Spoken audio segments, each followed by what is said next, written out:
Welcome to another Electrotechnology video, and this is the first in a brand new series of videos about being out on the job called Electrotechnology on the Job. So let's have a look at today's job.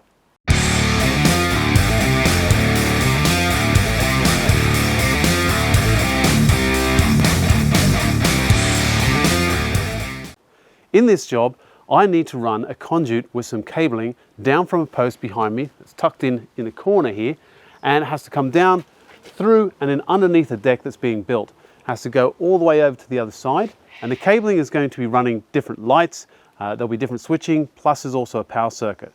So let's have a look and see what I need to do to get this job done. Okay, so the first thing I'm going to need to do is I'm going to need to dig out a little bit of this dirt here, because my conduit's going to come down through the corner and along through there, and then eventually there'll actually be some concrete going over the top. So I'm not going to use the orange conduit for going into the ground because it's not going to be buried, and I'm not going to be too concerned about the run because again it will be eventually covered with concrete. So let's get to it.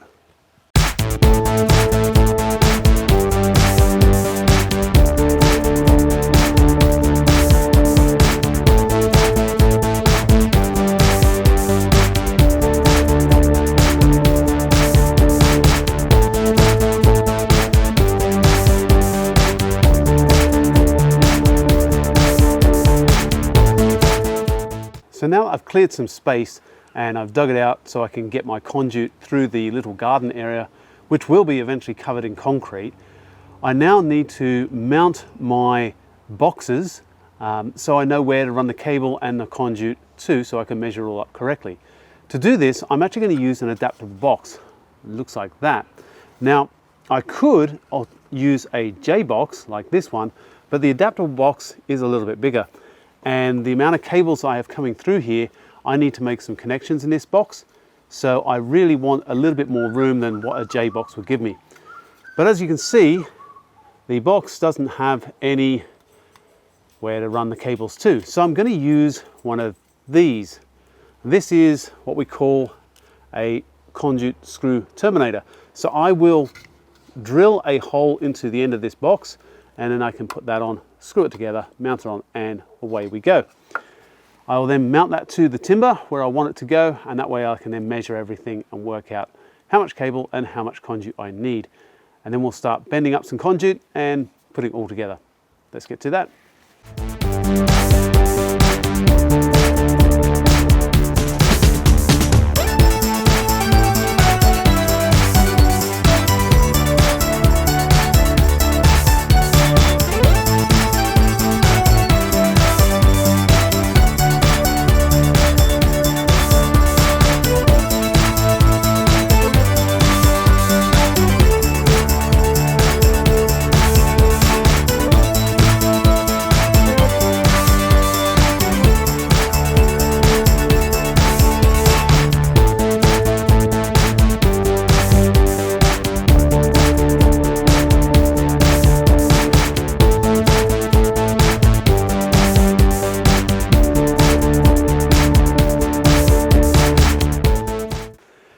At this point of the job, you probably didn't see, but I have my conduit. This is the bell end. This is the end that one of my flexible conduits is going to connect to. However, at the other end, it is not a bell end. So I'm going to use one of these. This is just a cup link, and this just simply goes onto the end of the conduit like that. And this will allow me to attach my flexible conduit to the other end. Obviously at this stage I haven't glued anything. I'm just getting my measurements right, getting everything in roughly where it's got to go. Then I'll run the cabling, and once I start doing the cabling, that's when I'm going to start gluing and putting all my conduit in and making it solid so that it doesn't move and that it is watertight. All right, let's continue on. Okay, on the other side of where I was just working, the conduit is coming through the bottom down there, and we're going to mount a switch about here. So we're going to measure this up, make sure we put the switch in the correct position, and we're going to do the same trick. We're going to use a coupling on the end of our flexible conduit, bring a straight rigid piece of conduit up to our switch, and then on the top of our switch we have to run another conduit up further up there where there is a connection point, which is where we're going to bring all our cables down and switch them from here.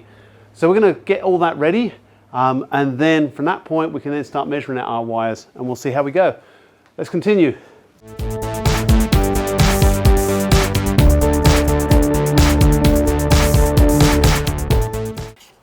Just so that you know, what I'm doing here is the ends of the mounting block I can just break apart with my pliers, and they're already perforated, so they'll actually snap off, hopefully to a perfect radius fit for our conduit.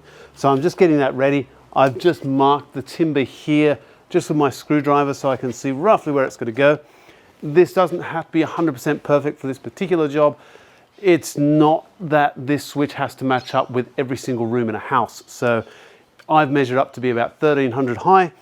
If it's 1305, 295, it's not going to matter. That 1295 is not going to matter too much. So that's going to get mounted like that. I'm not going to screw this on just yet. I'm going to measure my conduit, because once I screw it on, it's a bit harder for me to get the cables through. I want to get the cable through before I put this on. So I'm just going to measure this up, work this out, and then cut it and start cabling.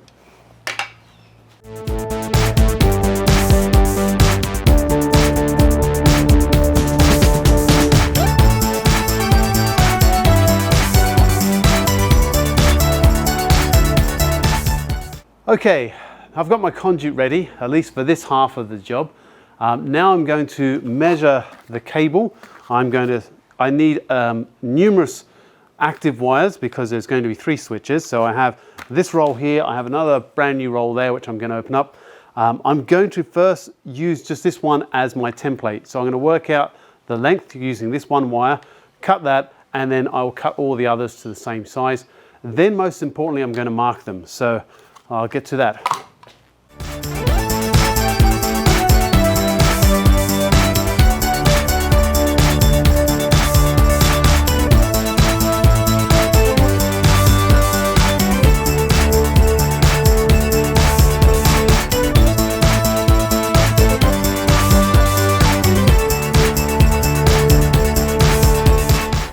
Okay, now I'm going to do the neutral and earth. I have my 3 active wires for my switches.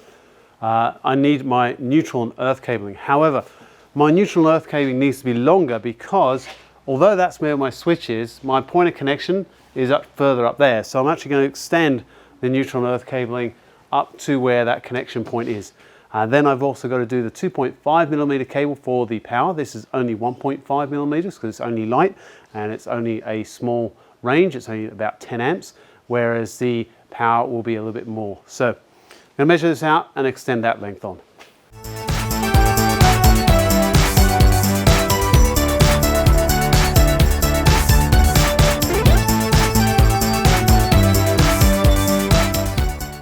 Okay, now the 2.5, I'm going to do the same length as I've done this, the active as well as the neutral and earth, because the active is not getting switched.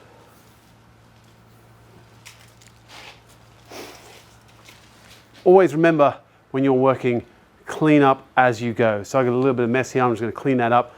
It makes my life much easier. I don't have to do as much cleaning when I get to the end of the job, and it just keeps your workplace tidier and neater and safer.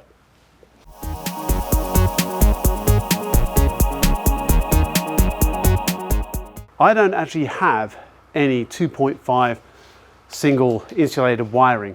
So I'm going to use some of my TPS wiring here, my thermoplastic sheath double insulated wire.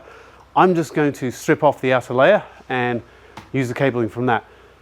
It's running through conduit, so it doesn't need to be double insulated, so I can get away with it. If I tried to run this through the conduit, it just wouldn't fit. I'd either have to use a larger size conduit, and there's no point to it anyway because it's mechanically protected. So that's what we're going to do.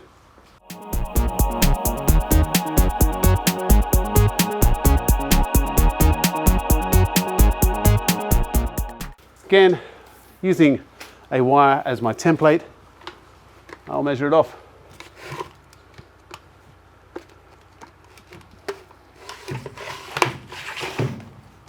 Now, ideally, I would have these cables on a cable roll set up, or cable stand, sorry, set up so I could unroll the cables fairly quickly and easily. I don't have a lot of room to set that up in this particular area, and I'm up and down between these two levels. This is a higher level than where I was working before, so I'm just doing it this way. But again, if I could, I would set this up and it'd make it much easier for me to unroll the cable.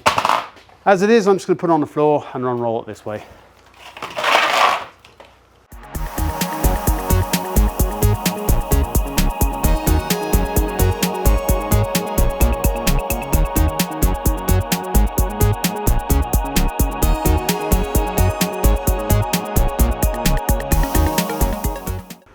Now I'm going to tape all of these wires together, so it's easier for me to get it through the conduit.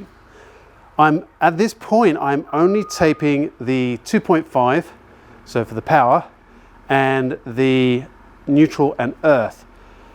That's because I need to mark the other actives, so I know which one's which once I'm down on the other side.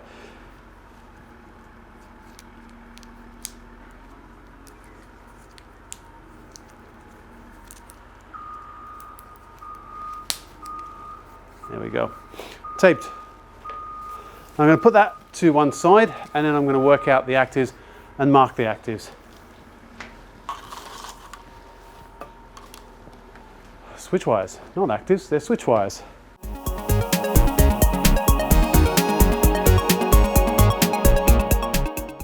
Now you can mark these numerous ways. I just use a felt tip pen or a Sharpie. And I'm just going to label it 1, and then I'll label the next one 2, and the next one 3. Depending on where you're working, depends on how you label it. I am literally just going to draw on the insulation. This is not a great way of doing it. Better way is usually put a little bit of tape on there and mark the tape, but this has to go through conduit. So if I'm putting more tape, excess bulk, it will cause problems getting through the conduit. So I'm going to mark this just on the insulation. And when I got it all the way through the conduit, then I can always add some tape on to be able to see what that marking is. Now the other good tip when you're marking cables is to make sure you mark it more than once. Right? Don't just mark the end. Mark it. I generally mark it 3 times. So I'll move along a little bit, and then a little bit longer. And that's because there's always going to be some idiot who's going to come along and terminate this, and if it's not you, and they're going to cut it back and cut it too short without paying attention to the markings. So as long as you've got it marked at least 3 times, less chance of that idiot making a mistake. And believe it or not, I have seen it happen. All right, let's mark the others.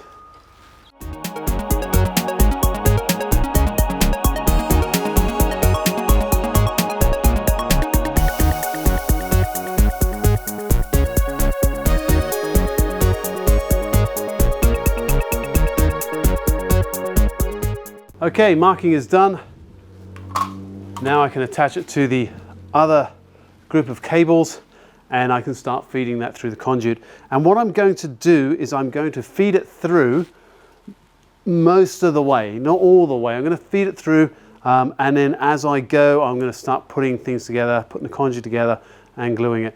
The reason I'm not going to try and put it all the way is because if I then put it all the way and glue it, it's going to be really hard for me to get the cable through. So if I just do a little bit at a time, then I'll get the cable through without any problems, because I've got a couple of awkward bends that I've got to try and get around. And it'll just make it easier. Why make life harder if you can make it easier? All right, I'm going to do that. What I'm also doing is I'm also putting these 3 wires just slightly back a little bit, not at the front. And the reason I'm doing that is I want to stagger the cabling so that when I'm passing it through the conduit, it's not getting jammed. It's just basically starting off thinner, getting thicker, thicker, thicker, so it will slide through a little bit easier.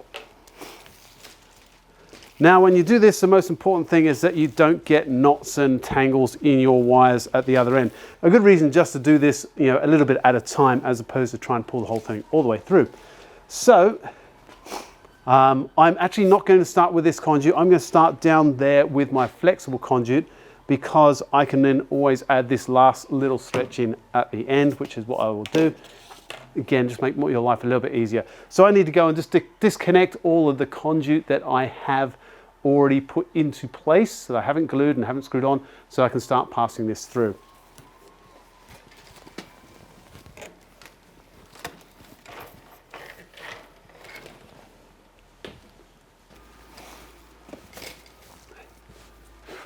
A good tip to stop your cables from getting caught and tangled up is to run them out on the floor. So basically you get them untangled and then you walk them around on the floor so they get nice sweeping bends if you need to, if you don't have a lot of space, like I don't have a lot of space here. And that way when you pull it through, it won't get tangled, because the cable, as it comes off the roll, it's generally still got that twist. It wants to twist up. So that will cause your tangles. So if you just run it out, which is what I'm doing now, then you'll be able to pull it through, and hopefully it should be a fairly quick and easy process. Okay, I've got the wires all the way through the conduit down to my adaptable box. Now I'm just going to put the last piece on here, and then I will mount this conduit onto the post.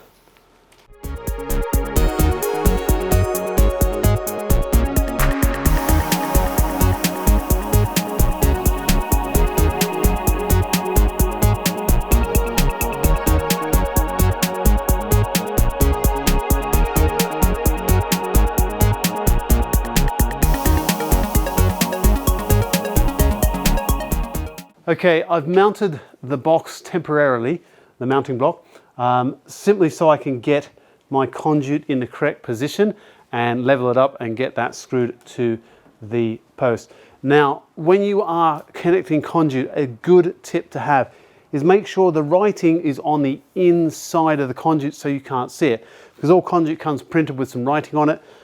This one I haven't worried about because I know they're going to paint over the top of this, so it doesn't matter.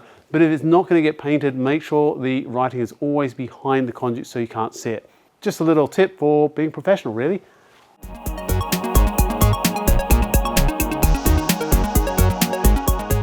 Okay, this is done as far as I can go at the moment. I've left the cables there neatly rolled up out of the way so nobody can touch them. I'm not going to terminate them until I've done all of the lighting outside, purely because of safety reasons, and also because there may be some changes. I don't expect any changes, but if there are, that's what I need to be concerned with. So I'm going to leave this here, and I'm going to go out back down to the adaptable box, where I will now run some cabling across the decking to the other side to pick up any other lights. And I basically follow the same process as I've done all through here. It's the same thing. I just measure out my conduit, run the cable through, attach it, glue it, and then I'm ready to go. And that's pretty much all there is to this job.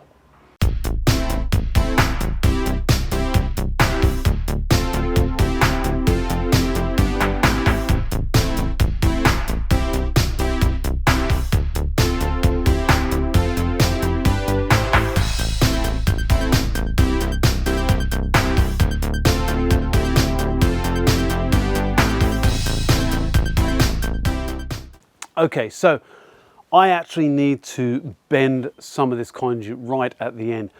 I could trim it off, I could run a little bit of flex, but there really isn't that much point. It's just got to bend a little bit and kick. So I'm going to use the conduit spring.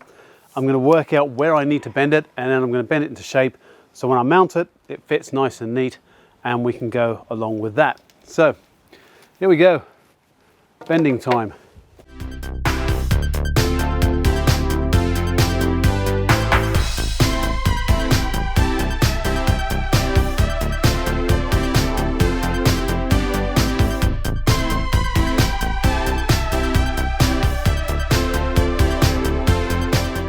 Now, because I have made the bend at this end of the conduit, it's going to be harder for me to get that cable through. So I'm going to now thread the cable from this side rather than coming from the other side, which was my original plan. And that's the thing when you're doing jobs. A lot of times what you might plan or think about doing, you'll end up having to change because something will come up. And this is a good example. So now I'm going to set my wires up over there, get my lengths right, and then run all that through. See how we go.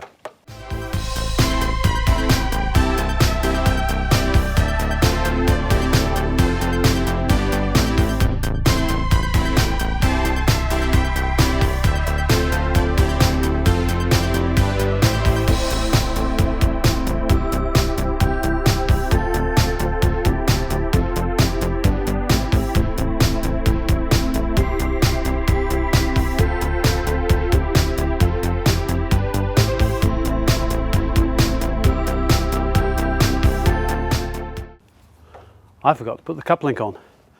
Always make sure you remember to put your connections on before you run the cable. Makes it a little bit hard if you don't.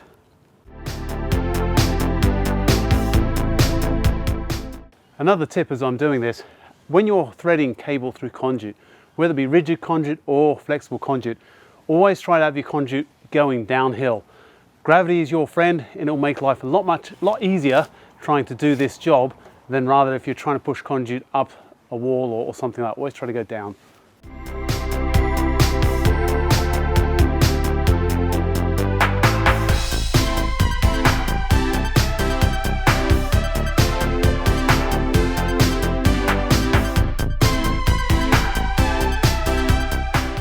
Now I've got the cable in, I'm happy with that. I'm going to put this conduit in place.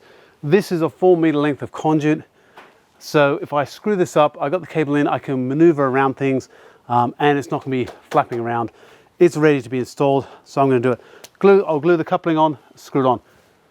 I've got my saddles and screws in my pockets. Pockets are the most important thing for an electrician. The more pockets you can have on your shirt and pants, the better, because you're going to be carrying a whole bunch of different stuff.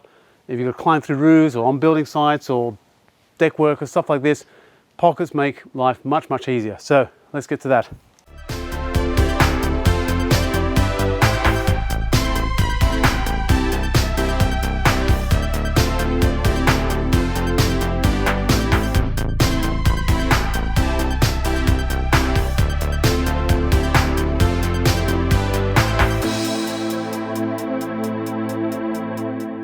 Now I'm actually having to kind of drop down a bit here because of where the brackets are. That won't matter because obviously there's going to be a deck on top of here, so you won't actually see the conduit work.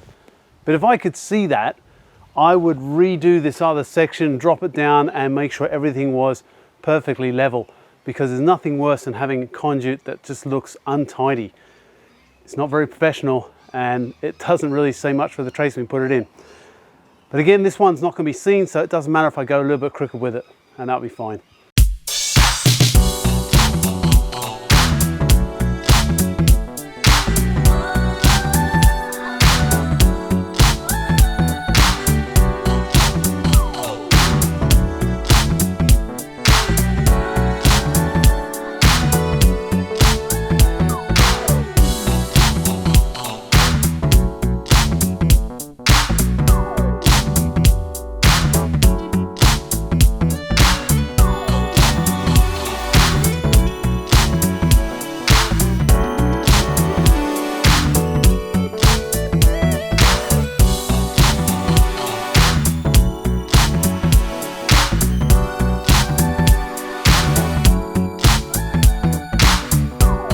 When you're pulling multiple cables through a conduit, occasionally you're going to end up with this, where you've got the odd cable that's longer than the others. In that case, you just need to go to the other end and pull one at a time. So in this case, I need to pull the earth. There we go. Now I'm going to pull the neutral. There we go. And obviously now I've got my 2 switch wires, which I need to address. There, like that. And now it will slide in like that correctly.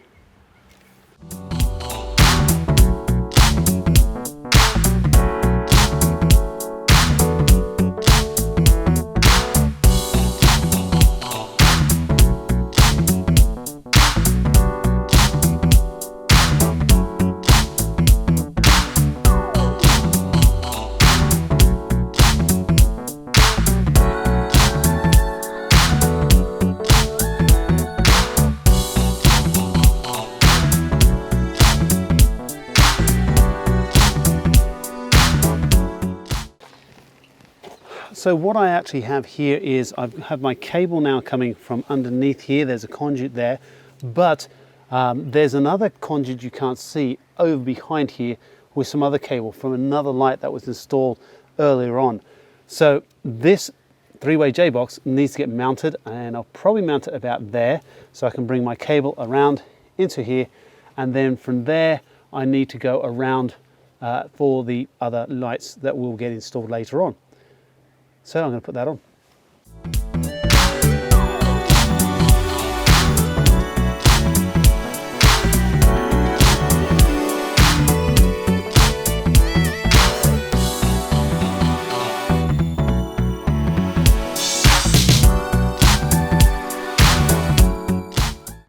So this cable here is a TPS cable. It's going through a conduit and was installed previously for another light that's over on the other side of the garden. So this needs to be connected into the switch. So I'm going to take the tape off that was put on there to protect it, and I'm going to connect a piece of flexible conduit. It's going to go down underneath the timber and up onto the other side, where I've just mounted a 3-way J-box where I can do all my connections, and then I can run the cables around for the other lights that will get installed later on.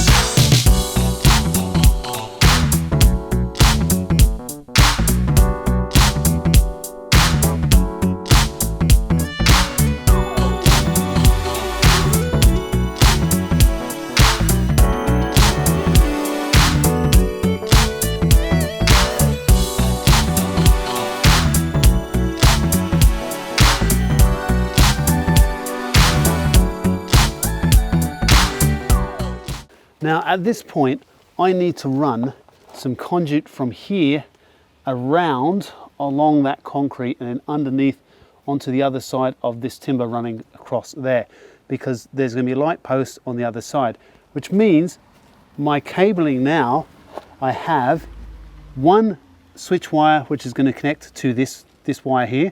I'm going to connect my neutral and earth obviously to this TPS, and then one of my switch wires will continue on with my looping of my neutral and earth to my next light fitting, which will be the one on the pole. So that's what I'm going to do now. I'm going to get these cables ready. I'm going to terminate them, put them inside here safely, and then run some conduit around and get all that done.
Okay, so I have trimmed these cables off. I am now going to strip them back and terminate them. When I do this, I need to use a double screw connector for the earth wires as per the AS NZS 3000 standards. And obviously I will also tape them up. When I'm taping up, keep in mind I'm going to tape up the active and the neutrals with just probably a white or a blue color tape. The earth will be taped up with a earth color tape. You can only use the earth color tape on earth wires. You shouldn't really use it anywhere else. You probably don't really need to tape the earth wire up itself. However, I always make a habit of doing that, because if I know I've taped that up and everything is insulated, there's less chance of something going wrong. And for the sake of 30 seconds worth of taping, it's worth it to be able to do that and walk away and know that you've done the job correctly, and nothing will go wrong and you won't have to get called back or nobody gets hurt. So let's go and do that.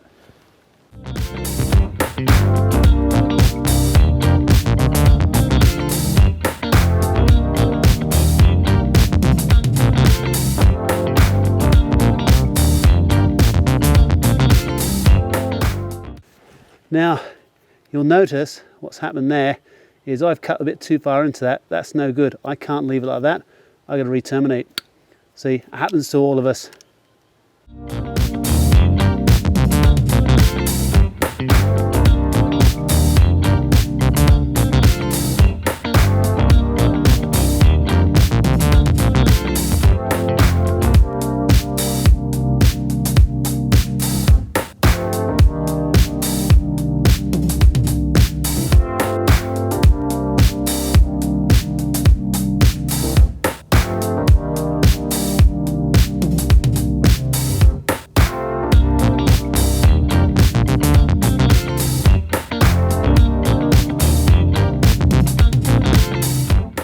Always put plenty of tape on, don't skimp on your tape. You want to make sure that it is nice and tight and there's no way water or anything can get in there so it can't short out. Now what I'm going to do is I'm just going to fold and tuck these in. I have left them a little bit long, but I've kind of done that on purpose because if I have to come back here and change something, I want to make sure I've got enough cable to actually work with. Now it does mean this will be a little bit squishy, but it will fit. There we go.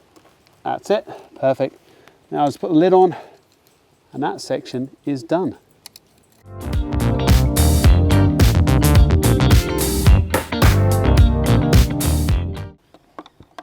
Make sure you tighten everything up nice and tight. There we go, that's done, that's sealed up.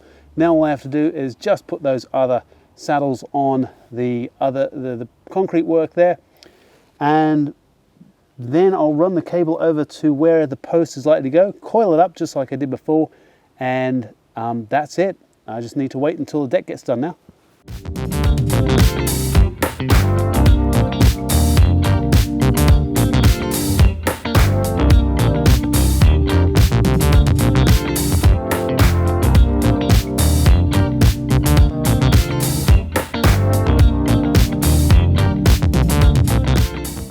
There you go, the job is complete. I only have one thing left to do, and that's to put this lid on the adaptable box. I've coiled the cables up, I've tucked them in. They will be terminated later when the decking goes on and the lights are decided where they have to be. I will run some conduit around the edge and I'll bring my cables up through the decking and then connect to the lights. Then I can do that final little bit up the top, just connect it in, and it will work perfectly, hopefully, when I turn it all on. I hope you got something from this video. I hope you learned something from this video. Until next time, this is Electrotechnology on the job.